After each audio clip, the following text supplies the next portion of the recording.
Seorang bocah berumur 12 tahun ini dianggap seperti makanan. Melemparkan ke kolam buaya yang dangkal. Sebuah pintu kayu dibuka. Seekor buaya ganas segera melompat ke arah bocah itu. Mulai berjuang dengan gila. Orang-orang di sekeliling sangat menikmati untuk melihat bocah itu ditelan. Gak sabar nunggu ngumpulin uang. Bocah itu dengan susah lolos dari buaya. Dia ingin merangkak ke darat. Tapi didorong ke bawah oleh pria yang berdiri di depannya. Kemudian, buaya itu sekali lagi menyerang bocah itu. Akhirnya, pemimpin bajak laut yang berdiri di pantai tidak tahan lagi untuk menonton. Dia melemparkan tombak panjang lurus ke pemilik tanah. Bawahannya segera bergegas. Membuat pihak pemilik tanah melarikan diri dengan gila. Pada saat yang sama, bocah itu masih berjuang dengan buaya. Pemimpin mengeluarkan belati. Nak, hidupmu ada di tanganmu sendiri.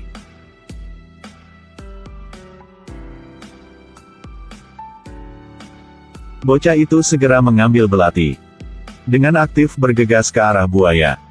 Akhirnya bocah itu tidak membuat pemimpin itu kecewa. Belati secara bertahap mengapung ke permukaan air. Bocah itu juga mengikutinya. Pemimpin menunjukkan senyum puas. Sejak itu, dia menerima bocah itu seperti anak angkat. Membawa bocah itu di depan master berambut putih. Master hanya dengan lembut menyentuh kepala bocah itu sejenak. Segera mengenali bocah ini sebagai keajaiban seni bela diri yang sangat langka. Di masa depan, dia pasti akan menjadi yang terkuat dari yang kuat. Setelah dengar, ayahnya angkat sangat senang. Dia disebut bocah itu sebuah nama, Ting. Bersiaplah untuk melatih Ting untuk menjadi penerusnya. Yang pertama, dia membawa Ting mengunjungi kesukuan seperti rombongan akrobatik. Kemudian, master berambut putih membersihkan meridiannya. Sejak itu, jalan pelatihan seni bela diri Ting dimulai dengan resmi. Ayah angkat secara khusus mengundang master-master hebat dari negara-negara untuk mengajar Ting. Setiap hari, dia tidak berhenti berlatih. Sedangkan Ting juga berlatih dengan keras. 5 tahun kemudian, dia juga berlatih dengan sukses. Pelatihan manusia tidak lagi cukup untuk membuat Ting meningkat lagi. Jadi Ting mulai menangkap gajah. Mengalami banyak jatuh yang menyakitkan, dan kemudian dengan berani bangkit lagi dan lagi. Akhirnya, Ting mulai membuat semua gajah tunduk padanya.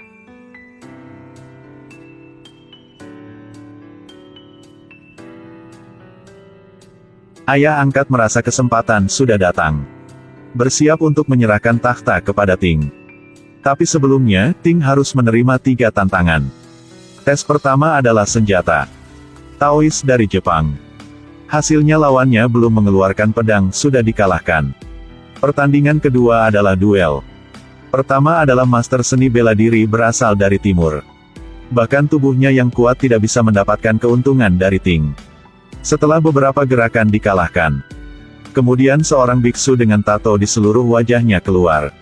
Di bawah energi absolut, apakah mungkin untuk menang dengan kecepatan? Ting dengan tubuh kecil akan menghadapi dengan seorang biksu tubuh yang kuat. Sejak awal, biksu itu menyerang terus-menerus. Ting benar-benar tertekan dan tidak bisa melawan. Melihat situasinya tidak baik, Ting segera mengubah taktiknya. Dia menggunakan fleksibilitasnya untuk menemukan kesempatan agar berhasil mengalahkan biksu yang perkasa. Selanjutnya adalah tantangan terakhir. Ting ke gua yang gelap. Seorang wanita bersembunyi di sudut gua. Menangis sambil minta bantu. Ting dengan baik hati ingin membantu dia. Hasilnya segera detik kemudian. Pemburu pintar sering muncul dalam bentuk mangsa. Sebenarnya tidak salah. Saat ini, ayah angkat sudah datang. Mengeluarkan sebuah belati. Hidupmu ada di tanganmu sendiri.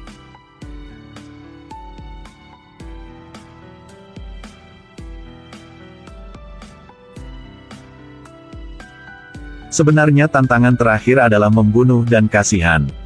Untuk menjadi raja, dia harus melepaskan rasa kasihan. Setelah itu, Ting dengan resmi menerima tahta ayah angkatnya. Memimpin bawahannya untuk mencegat kapal dagang, kembali setiap kali penuh dengan rampasan. Bawahan diyakinkan satu persatu dengan pesona Ting. Sampai suatu hari, Ting melihat sebuah adegan yang sangat akrab. Tahun itu, ayah Ting awalnya adalah raja sebuah negara. Tapi dikhianati oleh jenderal.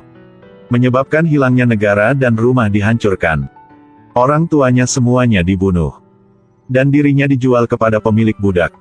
Untuk hidup, Ting harus bertarung dengan buaya. Sekarang dia adalah pahlawan satu negara.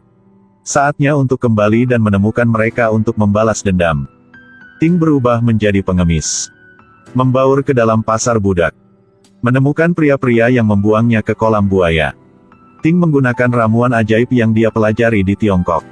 Mengalahkan semua pemilik budak di depan semua orang. Tentara bayaran datang berlari untuk mengambil tindakan. Tapi mereka semua ketakutan oleh teriakan Ting. Selanjutnya adalah pertempuran brutal. Satu orang ke satu orang jatuh, satu kelompok ke seluruh kelompok jatuh. Dengan cepat bawahan Ting sudah kendali semua mereka. Pemilik budak yang ketakutan buru-buru memohon untuk hidup mereka. Sukarela menyerahkan semua uang dan budak ke Ting. Tapi dari lama, Ting sudah melihat uang seperti sampah.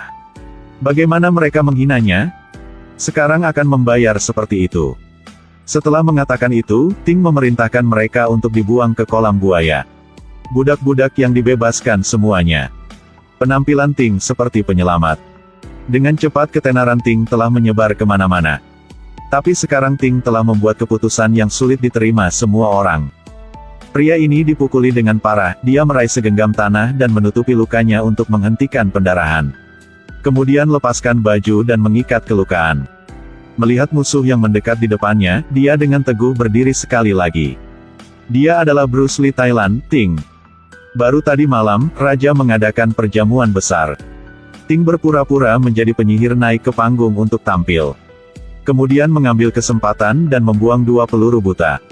Menutupi pandangan semua orang. Kemudian bergegas langsung ke takhta. Tujuan Ting sangat jelas. Itulah raja yang membunuh orang tuanya. Ting melotot marah. Dia sudah menunggu momen ini sudah 10 tahun. Setelah balas dendam berhasil, Ting segera melarikan diri. Tapi belatinya diambil oleh bawahan raja. Identitas sudah terungkap. Setelah kembali ke suku, Ting menemukan bahwa suku itu kosong. Kemudian seorang yang bertopeng muncul. Dia segera menyadari apa yang terjadi. Air mata menggenang. Kemudian Ting dengan marah mulai melampiaskan amarahnya. Tangani pria bertopeng dengan lembut.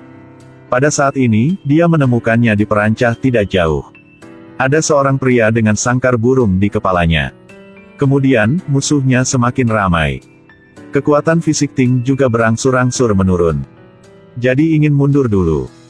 Tapi tidak peduli apa, dia tidak bisa lepas dari pria di dalam sangkar burung. Posisinya selalu terungkap di mata musuhnya. Kurang tahu berapa lama kemudian, Ting masih belum menyerah. Pria yang mengenakan sangkar burung harus mengambil tindakan. Dia menunjukkan gerakan yang melukai Ting. Tapi Ting tidak jatuh. Dia merawat lukanya dan terus bertarung. Ketika musuh bergegas untuk melambai demi gelombang, seekor gajah segera bergegas ke depan dan melindungi Ting. Musuh dengan takut buru-buru mundur. Akhirnya Ting juga punya kesempatan untuk bernafas. Ting berinisiatif menaiki gading dan duduk di punggung gajah. Tiba-tiba seorang berpakaian hitam terbang dari langit ke bawah. Setelah saling memandang, orang ini sangat aneh. Dia sepertinya tidak stabil secara mental. Tapi tindakannya sangat jahat. Ting sangat tertekan sehingga dia sepertinya tidak bisa melawan. Bahkan gajah dikendali olehnya. Ting sekarang benar-benar jatuh ke dalam situasi yang sepi. Ting penuh dengan luka yang dikelilingi oleh musuh-musuh. Tapi musuhnya tidak bertindak. Adegan berikutnya membuat Ting benar-benar gagal. Raja masih belum mati. Sebenarnya dia selalu berpakaian baju besi. Tapi apa yang membuat Ting semakin jatuh masih tertinggal. Ayah angkatnya keluar dari pasukan musuh. Raja memaksa mereka berdua untuk bertarung dalam pertempuran. Salah satu dari keduanya harus mati. Akhirnya ayah angkatnya sudah memilih untuk mengorbankan dirinya untuk melindungi Ting. Tapi Ting masih tidak lolos dari tangan raja. Siksaan macam apa yang akan dia hadapi selanjutnya? Keajaiban apa yang akan terus terjadi? Kita harus menunggu bagian lanjut ya.